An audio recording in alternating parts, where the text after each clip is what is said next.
On the 9th of September 1999, would see the first combatant of the 6th generation enter the ring.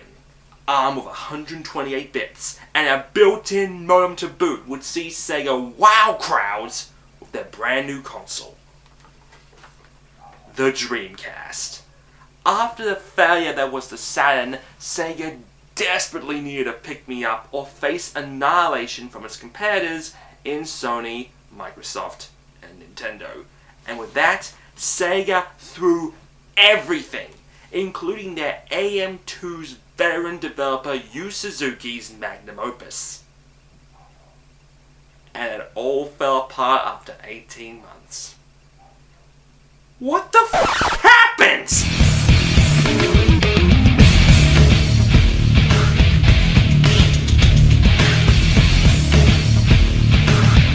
When the Dreamcast launched in the States, it was with much fanfare, releasing an entire year before Sony's much-anticipated PS2 was Sega's hope of getting a much-needed head start.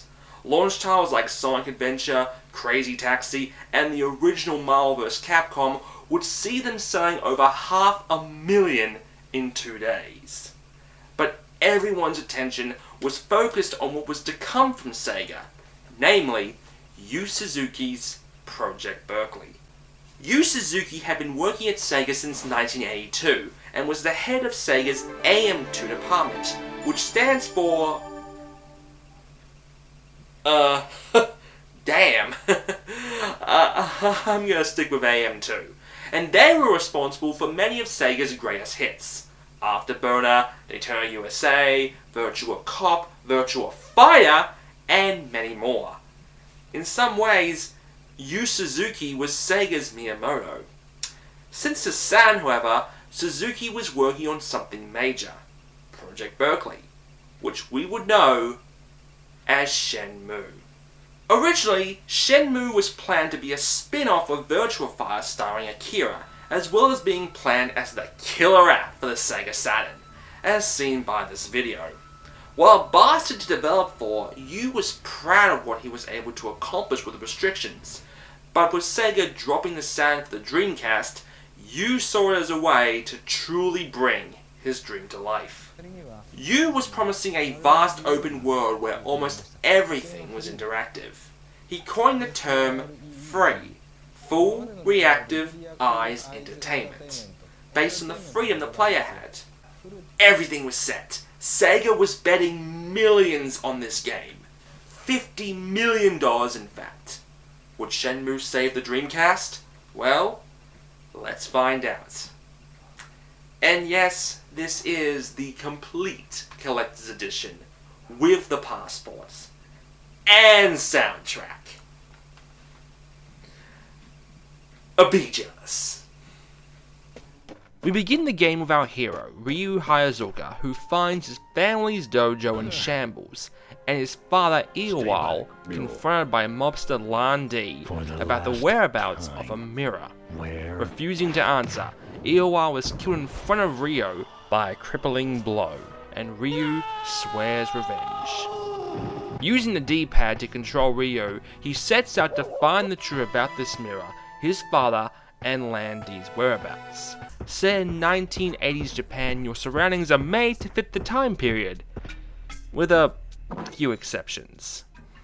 Shenmue's world was one of the most vast environments that gamers had ever seen. A random weather cycle, stores opening and closing, and every person could be approached and talked to, especially your childhood friend Nozomi. The instruction book says to take as much time as you want, so you can spend hours playing the arcade games, drinking soda, and collecting capsule toys. Hey, what's this? The game's world was set by a clock in the bottom right corner. Thankfully, it wasn't set in real time, as it would have made it even more boring. Yeah, I'm not gonna lie. When I first played this game, I found the pacing to be incredibly slow. Especially when you knew where you needed to go, but couldn't because the store wasn't open yet and you had to kill time. Well, But what type of read? what Shenmue also introduced, may actually hurt Yu Suzuki's admission into heaven. Quick time events. Yes, don't believe what God of War says. Shenmue originally came up with the concept that's plagued us for almost 15 years now. But in Shenmue, they were actually done right during intense moments. Fighting was also a major part of Shenmue, with Ryu seemingly getting into all kinds of fights with gangs of thugs. The other main feature was Ryu's notepad. Yeah, I know, riveting. But Ryu used it to record all sorts of information helpful for his journey. In fact, some people try, on numerous playthroughs, to get every bit of information recorded into the notepad. But this doesn't overlook the design choices that had to be made due to the Dreamcast's design. For one, Sega decided not to hop aboard the DVD train, instead opting for a proprietary format with Yamaha, known as GD-ROMs, which were designed like CDs, but with a slightly bigger storage. CDs had a usual storage of 800 megabytes, but GD-ROMs had a storage of 1.2 gigabytes. This was designed to prevent piracy. Yeah, more on that later. But because of the size of Shenmue, the game took up 3 main discs. There was, however, a fourth disc, Shenmue Passport. With this disc, you could access your save file and see all the music and cutscenes you've unlocked so far. Also, by using the Dreamcast's internet connection, you could access features like detailed bios of all characters in the game, and many more unlockables.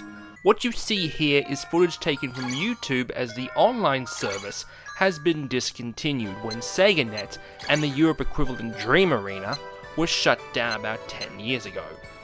Also, for some reason, the Dreamcast had only one analog stick.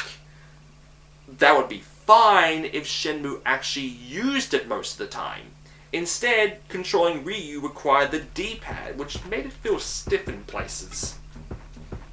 When Shenmue was released, pretty much everyone agreed the game looked amazing. But beyond that, critics were vastly divided. Some would consider it a groundbreaking, inspiring masterpiece. Others found it to be slow, monotonous, and self-indulgent. And there was Sega's biggest problem. They had a lot riding on this game, a whole lot invested in what was essentially a niche title. And Sega really wasn't in a position to make bets like that. While sales initially were very good for the Dreamcast, when word got out that Sony was releasing the PS2, sales tanked. This was partly due to Sega's reputation at the time. While the Dreamcast was a step in the right direction, for the past half-decade, Sega had been making these terrible decisions with hardware. First, they released the Sega CD, which bombed, then the 32X, which was an absolute disaster, and then the Saturn, which Sega discontinued after only 3 years. Consumers and developers alike were getting tired of Sega's actions, especially EA, who decided not to support the system at all, as opposed to now, where they just make half-assed ports for systems they don't like. Oh, come here. It's okay. It's okay. I still love you. I still love you.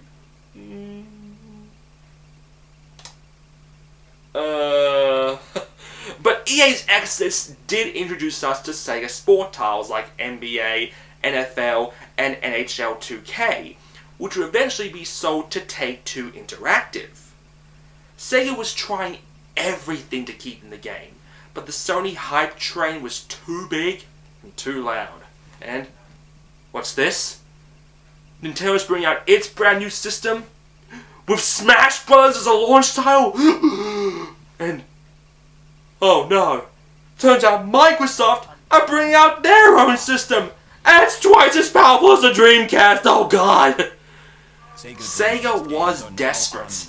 They were even offering free Dreamcasts with a subscription to SegaNet, their online service.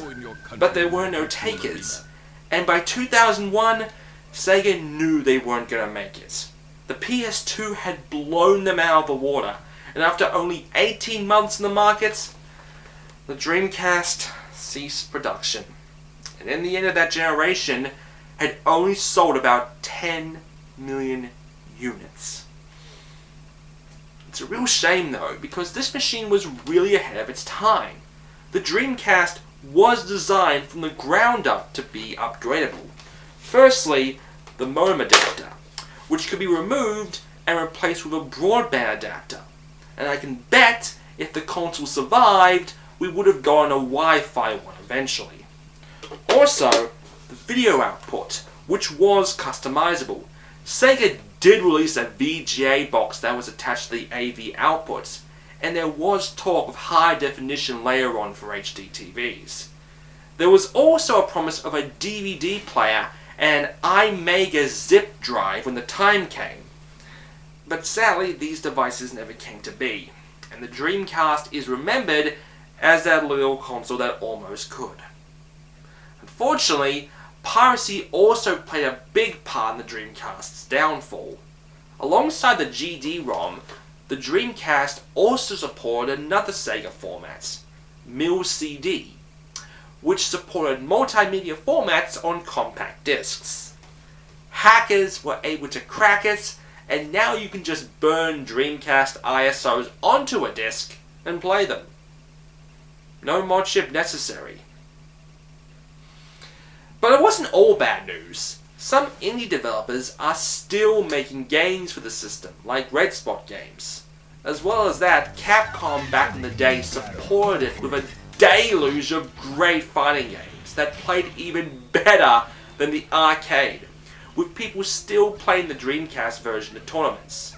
And in the end, Sega scrapped the console hardware division and went third party. It was a sad day for the industry.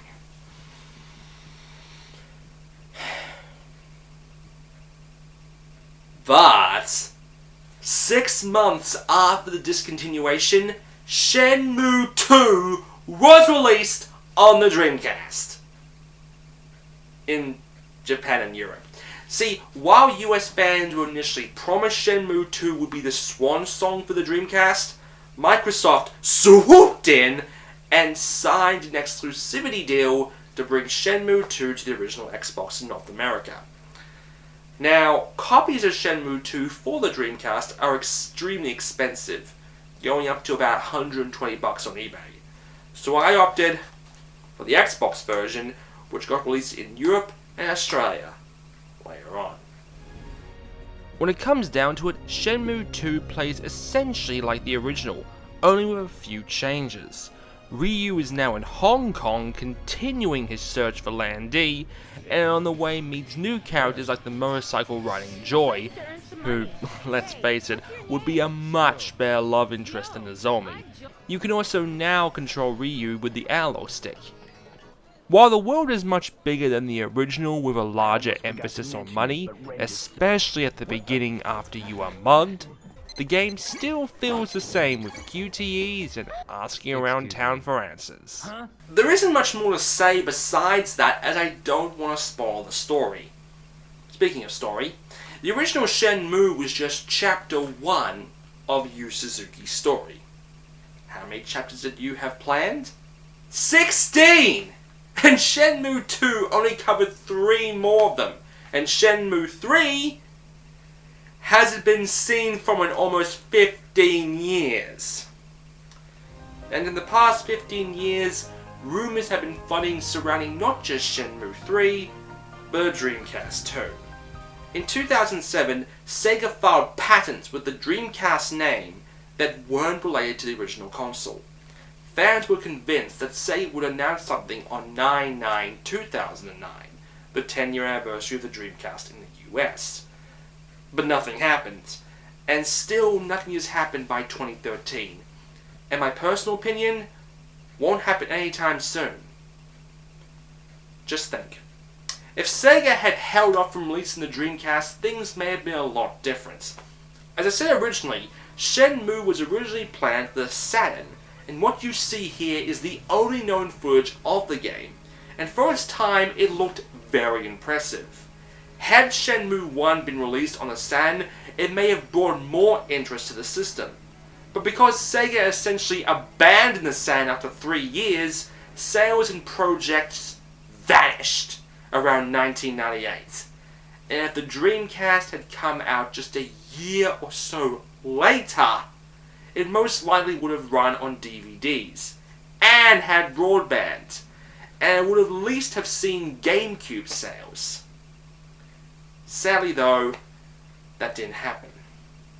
Although some good news came out of this, the Dreamcast's architecture was used in the Sega arcade board Naomi, which would be one of Sega's most successful arcade boards.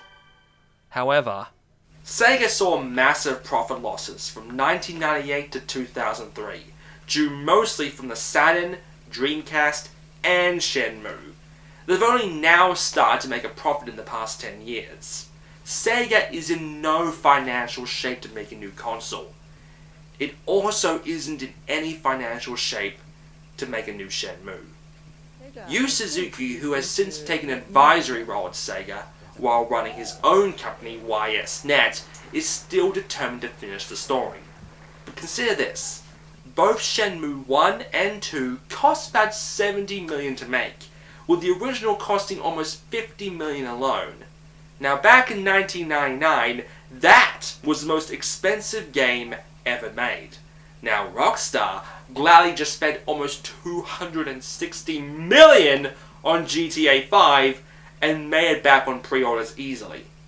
If Shenmue 3 was to be made, it would have to be an exclusive. Why? Because Sega and Yu would need one of the big three to foot the bill, and all three have a stake in that prize. Microsoft naturally, as they had access to the second title, but the lack of sales due to poor marketing may see both parties feel reluctant to work together again. Sony have a chance, as a few months ago a photo of Yu with PS4's architect Mark Kearney was seen sparking rumours that Sony was looking into acquiring Shenmue.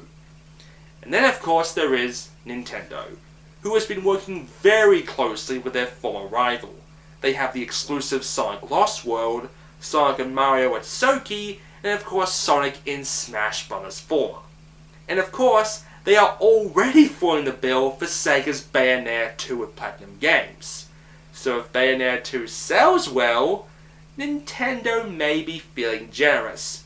And of course, with today's tech, if Shenmue 3 is released, you could finish the story with chapter DLC.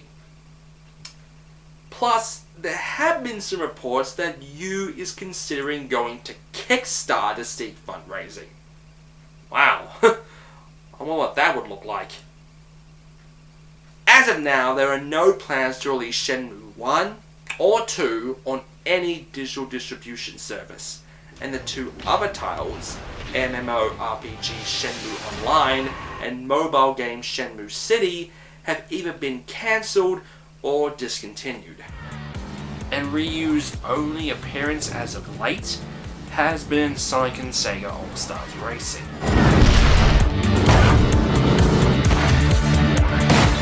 Whether you loved or hated Shenmue, one thing is for certain, is that it was way ahead of its time. And now only time will tell if Ryu's saga will ever reach its end. I'm Enigma, and we'll see you all next week.